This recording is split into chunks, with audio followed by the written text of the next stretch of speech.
আসসালামু আলাইকুম। আমি Mohammad Limon Hossain, member of ILC core team. আশা করি সবাই সুস্থ আছেন এবং ভালো আছেন। আচ্ছা, আজ আমি ৩টি বিষয় নিয়ে আলোচনা করব। সেই ৩টি বিষয় হচ্ছে বাংলাদেশের নতুন লিডার কেমন হওয়া উচিত। আমার মতে বাংলাদেশকে পরিবর্তন করার জন্য অথবা বাংলাদেশ তখনই পরিবর্তন হবে যখন লিডারদের এবং লিডারশিপদের দৃষ্টিভঙ্গি এবং মানসিকতা পরিবর্তন হবে। কারণ যারা লিডার তাদের যদি দৃষ্টিভঙ্গি পরিবর্তন না হয় এবং মানসিকতা পজিটিভ না থাকে, তাহলে কখনোই বাংলাদেশের পরিবর্তন সম্ভব নয়। তাই প্রথমত আমি বলবো, যারা নতুন লিডার হব বা হয়েছি, তাদের দৃষ্টিভঙ্গি এবং মানসিকতা পরিবর্তন করি। বাংলাদেশের নতুন লিডার হওয়া উচিত কথায় বড় না হয়ে কাজে বড় হওয়া। আমরা কথায় অনেক কিছুই বলি, কিন্তু কাজে করে দেখাতে পারি না।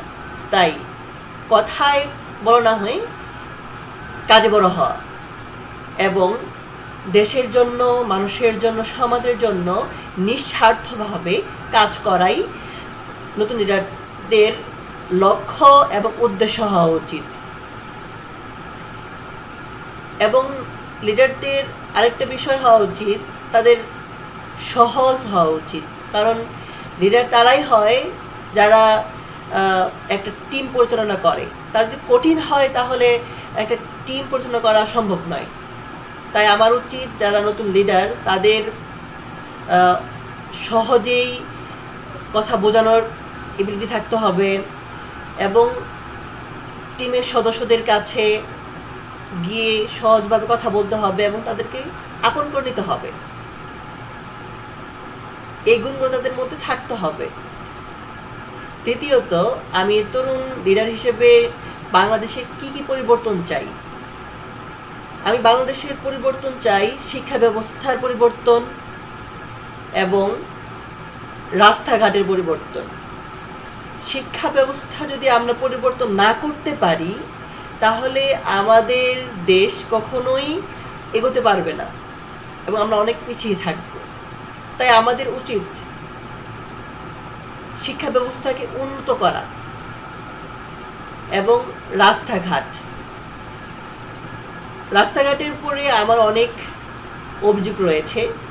কারণ যেখানে পৌঁছাতে 10 মিনিট টাইম লাগবে, সেখানে মানে ঢাকার রাস্তায় যেখানে পৌঁছাতে 10 মিনিট টাইম লাগার কথা, সেখানে আমাদের লাগে হচ্ছে 1 ঘন্টা। এই জিনিসটা, এই সিস্টেমটা পরিবর্তন হওয়া উচিত। এবং তৃতীয়ত, আইএলসি যেভাবে ভবিষ্যৎ লিডার তৈরি করছে, আইএলসি একটি কম্পিটিশন নয়, শুধু একটি পরীক্ষার কেন্দ্র নয়, এটি একটি প্ল্যাটফর্ম। কিভাবে একজন লিডার তৈরি করা যায়, একজন লিডার কেমন হওয়া উচিত, সেই সমস্ত জিনিসই আমাদের এই আইএলসি কোর টিম শেখায় এবং আমরা তৈরি করি। আজ এই পর্যন্তই। ধন্যবাদ আইএলসি সব মেম্বারদের। আসসালামু আলাইকুম।